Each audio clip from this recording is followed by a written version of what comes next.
Ku tariki 2 z'ukwezi kwa 9 mu mwaka wa 2025 igisirikare cya Leta Zunze Ubumwe za Amerika cyatase amato y'Abanyavenezuela bavuga ko ayo mato yikoreye ibiyobyabwenge by'amabandi y'ibyigenge bibarizwa muri gang cyangwa sinda ryitwa Tren de Reg badakorwaho bahabije Amerika y'Epfo yose, bakaba ari nabo ngo binjiza ibiyobyabwenge byinshi muri Leta Zunze Ubumwe za Amerika. Iki gitero cy'ingabo za Leta Zunze Ubumwe za Amerika kuri aya mato cyabereye mu nyanja ya Caraïbe hafi ya Venezuela. Ni igitero cyiswe Precision Strike. Impamvu cyiswe gutyo nuko ngo Abanyamerika bakorejemo misile na drone baturitse amato bavugaga ko ari kwambutsa ibiyobyabwenge. Ako kanya muri ibyo bitero hahise hapfiramo abagera kuri 11.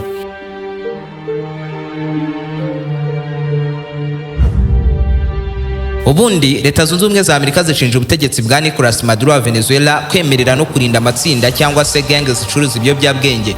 No Venezuela yo kuba Leta Zunze Ubumwe za Amerika batakira abaturage bayo nta ruhushya ndetse no mu matwara atarayabo. Ibi babyita ko Leta Zunze Ubumwe za Amerika ziri kurengera, muri make ziri kubashotora ngo zikunde zibona aho zihera zitangiza intambara kuri Venezuela banakuriyeho ubutegetsi bwa Nicolas Maduro utavuga rumwe na Perezida Donald Trump wa Leta Zunze Ubumwe za Amerika. Ariko ngo imipangu yose ya Leta Zunze Ubumwe za Amerika ngo ikundi ipfe uko byagenda kose. Si rimwe si na kabiri Leta Zunze Ubumwe za Amerika zigabye ibitero ku mato y'Abanyavenezuela mu nyanja ya Caraïbe, kuko no ku tariki 15 z'ukwezi kwa 9 uyu mwaka wa 2025 bagabye ikindi gitero gihitana batatu. Ku tariki 3 z'ukwezi kwa 10 ejo bundi 2025 barashe izindi misile zo mu bwoko bwa Hellfire ku mato ya Venezuela hapfiramo abandi bane b'Abanyavenezuela. Ubu noneho mu buryo bweruye Leta Zunze Ubumwe za Amerika ngo nta mpamvu yo kongera kugaba ibitero bito bito nk'ibi ngibi, ahubwo tuvugana isogonda kurindi wakumva ngo intambara iratangiye ku butaka bwa Venezuela, kuko abasirikare bariteguye. Imbunda zose z'Abanyamerika zirareba Venezuela, ahasigaye Venezuela ikarwana no kurokoka. Venezuela ifite igisirikare nyabaki kigiye kurwana na kizigenza wahabije isi yose, Leta Zunze Ubumwe za Amerika. Mwayikaze, niba ari ubwa mbere wari wisanzwe kuri umuyoboro mugari w'ibyegeranyo mu Rwanda, icyo usabwa no gukanda subscribe ugafungura inzogera kugira ngo ukomeze gutungurwa no gusobanukirwa na byinshi cyane bimeze nk'ibicanganye kuri iyi sinzima dutuye. Ndi Aime Christian. Ikaze. Aho ni wabararembejwe n'abajura, wikeka inyatsi ku buryo ntacyo ukora ngo kiguhire, mufitanye amakimbirane mu muryango, ukeka ko umugabo cyangwa umugore wawe yaba guca inyuma, nuhirwa mu rukundo, wabuze umukunzi cyangwa urubyaro, naho utageze waka kazi ariko warakabuze burundu. Igisubizo cy'ibi byose ni Muganga Ruti, ushyira iherezo ku bibazo byajujubiza ubuzima bwawe. Muganga Ruti atanga umuti ugarura ibyibwe, agatanga umuti urinda abajura burundu, umuti ugaragaza abagabo n'abagore bacana inyuma, agashyira igitinyiro ku muntu cyangwa ikintu runaka, agakiza burundu inyatsi n'ibijyanye nazo, agatanga igihano ku wahemukiye undi. Ndetse uyu muganga anatanga umuti ku bakobwa babuze abagabo n'umuti ku babuze urubyaro, agatanga umuti ku babuze akazi burundu, akanavura burundu amarozi y'amoko yose. Muganga Ruti agukoraho rikaka aho waba uri hose mu isi. Icyo usabwa ni ukumuhamagara cyangwa ukamwandikira kuri nimero uri kubona muri screen yawe.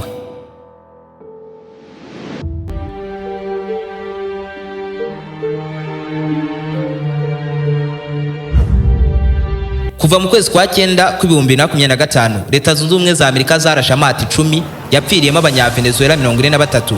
Aya mato yose yarasiwe mu nyanja ya Caraïbe.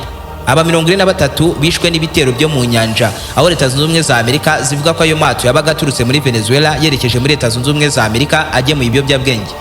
Nyuma y'uko kuwa gatanu tariki 24 z'ukwezi kwa 10 2025 Leta Zunze Ubumwe za Amerika zohereje amato rutura yabo y'intambara yitwa USS Gerald R. Ford, niyo mato manini ku isi hose y'intambara.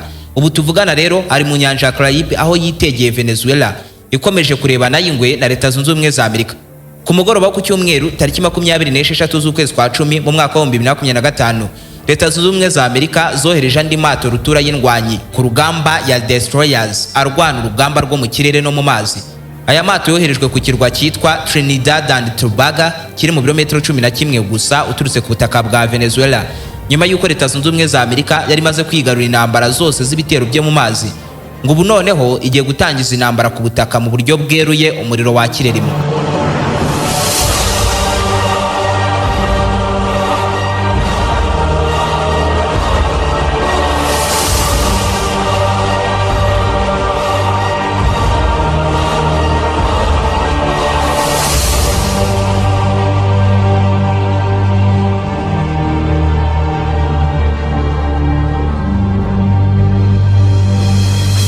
Leta Zunze Ubumwe za Amerika kugeza ubu nicyo gihugu cya mbere ku isi hose gifite amato rutura menshi amwe yikorera indege za gisirikare ni aircraft carriers. Amato nk'aya bayafite ari 11 kandi yose akoranye ikoranabuhanga riteye imbere, ndetse amato yabo ni manini kurenza andi yose mu isi.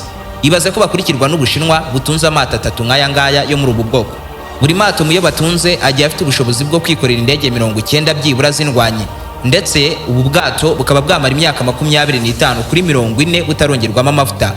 Nubwo bimeze gutya ariko Venezuela yitegura kurwana na Leta Zunze Ubumwe za Amerika, amato nk'aya ngaya ayobora urugamba bayabona muri filime gusa ntibabasha kuyigondera.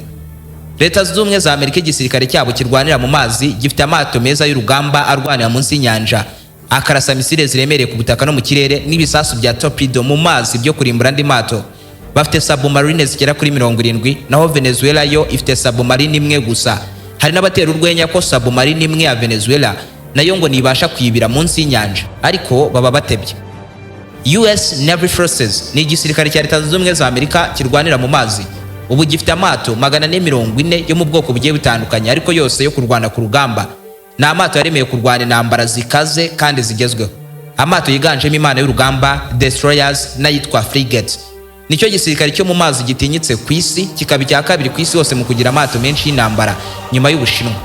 Nyamara Venezuela yo yifite amato y'intambara yose hamwe 38 yonyine, nayo kandi akoranye ikoranabuhanga ry'igisekuruza cyabanje. Muri make arashaje. Mu ngufu z'ikirere Abanyamerika bafite indege zindwanye karahabutaka zose hamwe ziteye imbere kurenza ahandi hose mu isi. Bazifite ari 1790, mu gihe Venezuela yo ifite indege nk'izi zindwanye ku rugamba zigera kuri 30 gusa. Abanyamerika mu bubiko bwabo ubu tuvugana bafitemo indege zikorera ibikoresho bya gisirikare zikanatwara abasirikare ku rugamba zigera kuri 918. Venezuela yo ifite indege 49 nazo kandi ziganjemo za kajugujugu zo mu bihe bya kera. Abanyamerika batunze kajugujugu zirwana ku rugamba attack helicopter 1002, mu gihe Venezuela ifite kajugujugu nk'izi zataka ku rugamba 10 gusa. Ni kajugujugu 5843 zose hamwe Abanyamerika batunze kugeza uyu munsi, zifashishwa mu ntambara zose bashobora kuba barwana, naho Venezuela yo yifite 88 zose hamwe. Ibaze ko Abanyamerika batunze drone zigaba ibitero biremereye cyane ku butaka no mu nyanja zose hamwe zigera ku 15,000, naho Venezuela yo irakibire mu binyacumi bibarirwa ku ntoki. Leta Zunze Ubumwe za Amerika zifite indege zose hamwe 13,700 zirwana ku rugamba ariko zicayemo abapilote bari kuzigenzura, naho Venezuela yo yifite indege nk'izi ngizi 559 zose hamwe uteranyije zose zo mu bwoko bwose. Abanyamerika bafite ballistic missile launcher system 635. Si umubare wa misile ballistique batunze, ahubwo ni umubare w'ibitwaro bikorera ku butaka bifite ubushobozi bwo kurasa misile ballistique zimwe zigenda intera ndende mu kirere zerekeje guturitsa igipimo kiri ku wundi mugabane. Kuri iyi ngingo Venezuela iryiminwa nta bitwaro nk'ibi bagira, bite binumvikana neza ko mu bubiko bwabo misile ballistique nazirimo.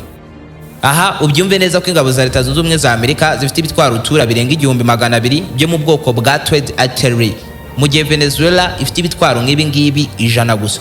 Abanyamerika bafite multiple rocket launcher 660 zirekura rokete nyinshi ku rugamba icyarimwe zikagenda zaka umuriro zikagusha imvura y'ibisasu ku mwanzi. Intwaro ziteye imbere mu ntwaro zose zirwanira ku butaka.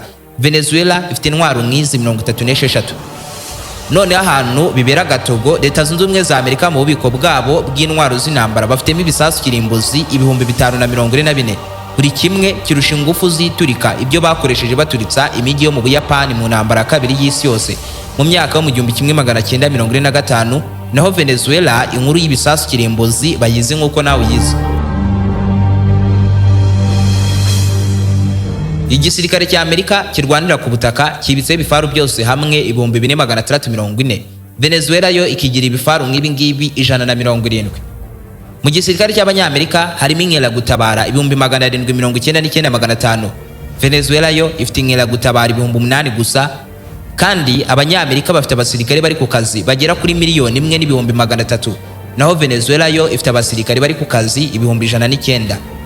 Leta Zunze Ubumwe za Amerika zifite igisirikare kiza ku mwanya wa mbere ku rutonde rwose rw'ibisirikare bitenyitse ku isi hose, naho Venezuela yo ifata umwanya wa 52 cyangwa 54 bitewe n'abakoze urutonde.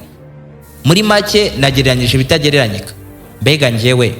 Ariko Ukraine, Putin yarazi ko nta cyumweru biramufata kugira ngo ayigarurire. none hashize imyaka irenga 3 barwana urugamba rukaze. Bivuze ngo rero na Venezuela ishobora gutungurana ikamera nka Ukraine, ariko n'ubundi byose kimwe izabiri kurimbagurika. Nibyo Venezuela iri kwerekeza mu irimbuka, ariko se wari uzi ko tugufitiye ibibanza n'amazu bigurishwa mu mujyi wa Kigali no mu karere ka Bugesera, by'umwihariko mu bice bikikije ikibuga cy'indege cya Bugesera, byose biherereye ahantu heza cyane kandi ku giciro gito. Tugane tuguhe ikibanza cyiza giherereye ahantu habereye ijisho. Dufite amazu menshi y'ingeri zose, inzu z'agatangaza zibereye umuntu nkawe ugezweho. Duhamagare cyangwa twandikire tuguhe inzu n'ikibanza aho wifuza hose muri uyu mujyi wa Kigali cyangwa mu karere ka Bugesera. Hamagara 0793 17 82 42. Niba ari ubwa mbere ariko wari wisanzwe kuri umuyoboro mugari w'ibyegeranyo mu Rwanda, icyo usabwa no gukanda subscribe ugafungura inzogera kugira ngo ukomeze gutungurwa no gusobanukirwa na byinshi cyane bimeze nk'ibicanganye kuri iyi sinzima dutuye. Ndi Aime Christian. Naho ubutaha.